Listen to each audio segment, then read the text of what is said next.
11시 52분입니다. 장중 기준의 단기 공략주 또 한진칼 같은 경우는 주력주로도 편입을 해둔 그런 상황인데, 일단 한진칼의 흐름에 있어서는 오늘 저점이 83,000원이에요.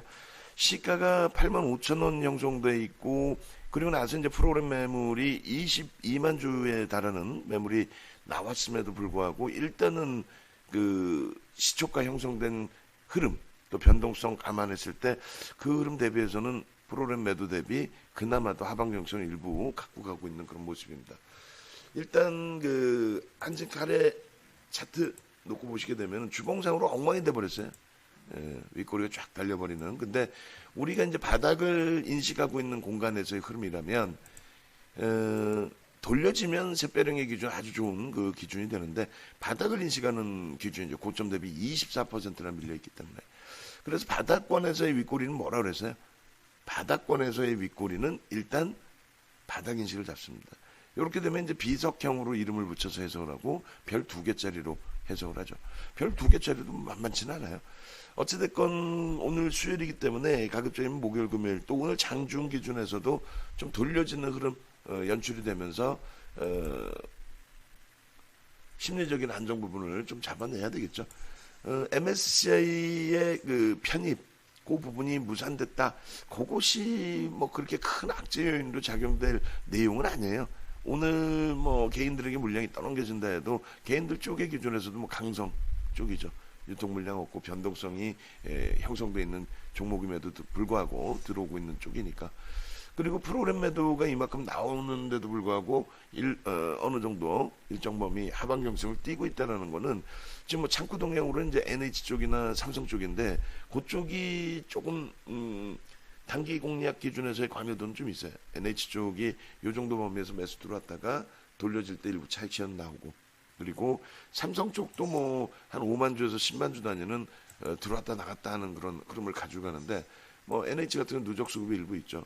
그리고 이제 삼성 쪽도 오늘 기준에서는 최소 뭐 2만 주 이상 3만 주에 가까운 그러한 일단 매수 보여지는 흐름에 있어서요. 그리고 이제 마감 이후에 이제 얼마큼의 매수인지는 뭐 또 들여다봐야 되겠죠. 어찌 됐건 일단 그 MSCI 불확실성 부분은 오늘로서 이제 마무리된 거고, 그리고 오늘 그 대한항공 쪽에 대한 징자 결의 이 부분이 이제 장 마감 이후에 공지가 나올 텐데, 그 전에라도 이사의 내용이 뭐 긍정적인 내용으로 좀 나올 수 있어 준다면 미리 나와도 상관없죠. 일단 그 대한항공 쪽의 자구안의 그 징자 부분이 설정이 돼 있고, 그것이 1조를 한꺼번에 징자를 하려면 이사회를 통해서가 아니라 주주총회를 통해서 진행을 해야 되는데, 어쨌든 오늘 이사회 결의 이후에 내용이 발표가 되겠죠. 그리고 한진칼의 경우에 그것을 3자 쪽에서는 주주 배정으로 해라, 우리 납입할 자신 있다, 자신감을 토로한 거고, 대신에 3자 배정을 하면 가만히 있지는 않겠다, 뭐 이런 상황이죠. 그러니까 조은태 회장은 3자 배정 쪽으로의 기준을 모색하고 있긴 합니다만 쉽지는 않죠. 그게 또 자금을 땡겨온다는 자체도 쉽지 않고, 또 주주 배정으로 한다는 것도 델타나 이런 쪽의 반발도 만만치가 않고, 그잖아요. 추가적으로 돈 내놔라 하면 뭐 누가 좋아하겠습니까? 거기에 대안책이 일단은 자산에 대한 매각 혹은 자산을 담보로 자금을 끌어오는 부분, 뭐 이런 부분도 이제 고려를 하고 있는 것으로 알려져 있어요. 오늘 이후에 이제 내일 또 한진칼은 이사회를 열어서 그런 부분을 결의할 것으로 보여집니다. 일단은 그렇게 되면 이제 어찌됐건 그 제3자 연합 쪽에서도 어떤 코멘트들 그런 부분이 나올 수 있죠. 그 부분이 일단 시장에서는 심리적인 자극을 줄 가능성이 있어요. 어찌됐든 오늘 그 뭐 초대량 거래량이 터지면서의 조정은 아니고, 일단 그 제한적인, 그나마도 제한적인 수준에서 과도한 변동성의 조정이기 때문에, 그렇다면은 좀 어제의 거래 터지고 움직일 때 따라붙었던 부분이 상당히 아쉬운 부분이 되긴 합니다만, 일단은 뭐 견뎌내겠습니다. 견뎌내고 비중만 지금 비중이 우리 입장에서 이제 뭐 40%까지 꽉 채운 그 흐름이 되는데, 이 정도 범위에서는 하방 경성이 오늘 이전에도 상당히 세게 형성이 됐던 부분이죠. 그리고 이제 의미는 없는데, 의미는 없죠. 뭐 개인들에게 물량 뺏었다 이런 부분에 의미는 없는데, 어찌됐건 하방 잡힌 그 흐름 때 대비해서 개인들에게 물량 뺏어갔던 부분이 한 37만 주 가까이 돼요. 그 37만 주가 오늘 프로그램 매도세 전체가 다 쏟아져 나온다고 하더라도 그 부분을 받아가는 쪽 역시 강성이라는 거죠. 그렇게 해서 일단은 한직할 부분은 유지 전략으로 대처를 하고요. 그리고 뭐 셀트리온 삼형제도 일단은 유지 쪽으로, 그다음에 SDI 쪽도 수익 기준에서 유지. LG노텍도 어제 이제 14만 원 넘겼는데 어떻게 할까요 하셨는데, 목표 주가 상향 부분 잡아드리고 유지 16만 원으로 목표 주가 상향을 해서 유지 쪽에 전체적인 채팅방에 안내를 올려드릴게요. 그래서 LG노텍 16만 원으로 상향하고 유지. 그리고 이제 알테오젠이 방안에서 이제 뭐 킹크랩님도 계시고 뭐 추세 상당해요. 그래서 이 부분에 대한 교육도 중간중간 해드렸죠. 그러니까 우리가 알테오젠을 지난주에 들여다보면서 사실은 조금 늦게 봤어요. 그죠? 그렇게 해서 11만 원 수준에서 개별 매매가 됩니다라고 말씀드렸어요. 왜 그랬냐면 11만 원이면은 대략적으로 15% 정도 들어 올려지는 상황. 시가총액이 이제 조 단위가 넘는 종목이라서 따라붙기는 애매하지만 그래도 오랜만에 거래량 터졌고 거래대금 터졌고 그렇다면은 추세 매매 가능합니다. 라고 말씀드렸죠. 그 다음 날은 따라 붙고 이제 윗꼬리에서 전량 차익 실현.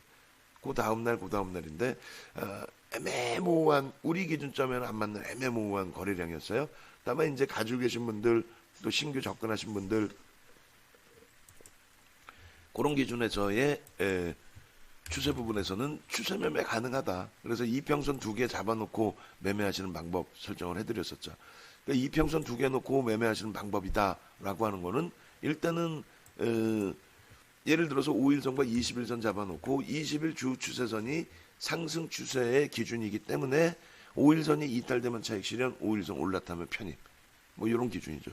근데 이게 지금 5일선을 계속 이탈하지 않고 쭉쭉쭉 계속 가고 있어요. 5일선 근처로 왔다가 또 올리고 뭐 그런 식으로. 그래서 뭐 그런 추세 범위에서 진행을 해도 크게 무리는 없다라고 말씀을 드리고요.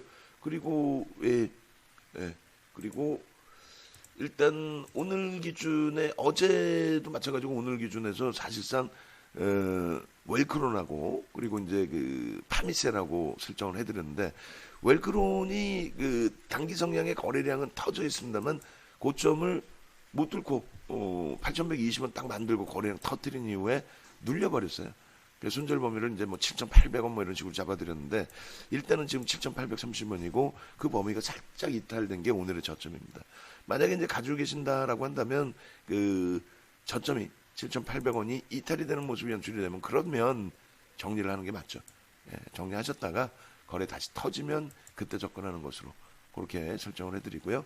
파미셀도 마찬가지예요. 기존 거래량은 어느 정도 수반이 됐는데 아쉽게도 윗방향성의 변동성을 주지는 못하고 현재 기준에 제한적인 등락 범위, 그러니까 원체 변동성이 큰 종목이죠. 제한적인 등락 범위에서 움직임을 주고 있습니다. 오늘은 좀 거래가 터질 것으로 기대를 했는데 좀 많이 아쉬운 부분이죠. 일단 뭐 주요 2평이 뭐 21 추세 부분에서 이탈되거나 뭐 그런 부분까지는 아닌데, 그래도 일단은 오늘 저점이 이탈되면은 일단 정리를 했다가 거래 터지고 눌리면 다시 들어가는 쪽으로 뭐 그런 식으로 대처를 하면 될 것 같아요. 아무래도 그 대한항공 공시가 이제 뭐 장 마감에 나올 수도 있고 이사해결이 하고 나서 바로 낼 수도 있는데, 일단 변동성을 줄 수는 있죠. 변동성을 줄 수는 있는데 그 부분이 전체 추세 라인을 훼손하거나 할 가능성은 제한적이게 보여요, 드래곤님. 그래서 어차피 그 변동성이 밑으로 좀 더 충격을 준다 할지라도 우리 입장에서는 유지하면서 대처하는 걸로. 시간과의 싸움, 가격의 변동성과의 싸움. 뭐 당연히 위의 변동성이면 더 좋겠습니다만 그 변동성이 눌려지는 변동성이라 할지라도 일단은 현재 위치에서는 유지해서 가져가는 쪽에 기준을 설정합니다. 그리고 BC월드 제약 거래량이 없는 뭐 캔들 패턴은 의미를 사실상 부여하기는 어려워요. 그죠? 왜냐면은 이걸 만약에 조정식 선생님께서 가지고 계시는데 진짜 한 5만 주 갖고 계셔. 예를 들어서. 그럴 수도 있는 거 아니에요. 그죠? 5만 주 갖고 계실 수도 있는 거죠, 뭐. 그렇게 해서 만주 해봐야 뭐 얼마야 2억인데 5만 주 10억 뭐 가지고 계실 수 있죠. 그죠? 5만 주가 뭐 10만 주도 갖고 계실 수 있는 거죠. 그렇기 때문에 의미가 그래서 없다라는 거예요. 거래대금이 없는 종목은 그래서 그 추세 부분에 대해서 인정하기 어렵다. 뭐 하물며 시가총액 5조가 넘는 한진칼의 경우에도 그냥 뭐 JP 모건 스탠리에서 그 물량 또 프로그램에서 20만 주 나왔다고 시가총액 5조짜리를 10% 하루에 5천억을 빼버리는데, 그죠? 하루 5천억 수준이 움직여지는데 지금 BC월드 제약 같은 경우에 사실상 이게 무슨 의미가 있겠어요? 거래량이 이 정도면. 그러니까 거래량이 없으면 추이 부분에 대해서 논하기가 어려운데, 어찌됐건 지금 범위에 이런 식의 흐름에서 이제 뭐 예를 들면 상승인태 확인형 아니겠느냐, 거래량이 없기 때문에 의미를 부여하기 어렵다는 거죠. 여기서도 마찬가지로 뭐 여기서도 최저 바닥권의 의미를 부여할 수는 없지만 뭐 상승 장악형 아니겠느냐, 장악하고 돌리는 힘의 흐름. 근데 이게 그 전에 거래량이 굉장히 많이 쌓여 있어서 그 매물을 막 쏘아하고 들어올리고 그런 힘의 모습이 보여지는 거라면 그러면 상관이 없는데 그런 흐름이 일단은 아니죠. 그래서 뭐 예를 들면 이런 쪽의 기준에 여기에서 새별형이 떴네, 이 정도 기준을 잡을 수 있는 거죠. 근데 다만 이조차도 이 거래대금이 200억이고 또 크게 의미를 부여할 수 있는 종목 뭐 그렇게 되지 않기 때문에 힘의 흐름을 기준을 잡아서 보기보다는 뭐라고 표현해야 될까요? 좀 막연한 흐름이 되죠. 여기서도 이제 뭐 망치형이 떠서 움직였다, 그건 아니죠. 아무리 캔들의 모양새가 그렇게 잡혀있다 할지라도 그것을 인정해 줄 만큼 충분한 거래량이 터져서 그 추이를, 와 저기서 손바뀜이 되게 많이 됐구나, 강력하게 움직임이 있구나, 이렇게 되는 게 아니기 때문에 그 추이를 인정하고 대처하기가 좀 어렵다. 그래서 거래량이 없는 쪽의 종목은 사실상 어떤 해석이나 분석이 좀 어렵다, 이렇게 말씀을 드립니다. 추세 부분도 그렇고. 그래서 이왕이면 이제 좀 거래가 있는 쪽에 기준을 놓고 보시라고 말씀을 드립니다. 나머지 이제 뭐 단기 공략주 기준에 아침에 기준점 잡아드려서 거래량 기준 잡아드리고 설정 범위 잡아드리고 했습니다만, 글쎄요 뭐 KM 같은 경우에도 2150원 시초가 너무 높게 형성돼서 따라붙기 애매했고, 그리고 글쎄요 뭐 그닥 없죠. 그닥 없기 때문에 오늘 기준에서는 일단 우리 주력주에서 그나마 빨간불 나와주고 또 삼성 바이오로직스의 강세, 셀트리온 삼형제의 강세, 그 정도 범위 해석해서 놓고 보고, 거래대금 상위 종목에서는 뭐 YBM넷 이런 쪽이 있지만 시가총액이 들어 올려진 이후에 흐름에서 시가총액이란 말이에요. 그죠? 어제 기준에서는 이제 뭐 진단키트, 그런 부분은 이제 코로나19 부분인데 시장이 어차피 지금 안정화로 진행되고 있잖아요. 충격을 일부 받았지만. 그럼 테마 쪽은 일단 좀 쉬어가면서 차분하게 우리 쪽부터 불을 끄겠다, 그렇게 말씀을 드립니다. 일단 결론적으로 한진칼 같은 경우는 유지하면서 추이, 오늘 내일 변동성, 내일도 변동성이 클 수밖에 없을 것 같아요. 위든 아래든. 근데 이제 뭐 내일은 한진칼 이사회가 있을 걸로 추정을 하고 있는데, 일단은 마감까지 편안하게 대처할 수 없는 그런 상황이 돼버렸어요. 근데 일단은 더 변동성이 더 아래로 더 커진다 할지라도 유지하면서 대응하겠다. 그리고 변동성이 월등히 커지면 일단 뭐 단문 문자든 발송을 또 해드리도록 하겠습니다. 예.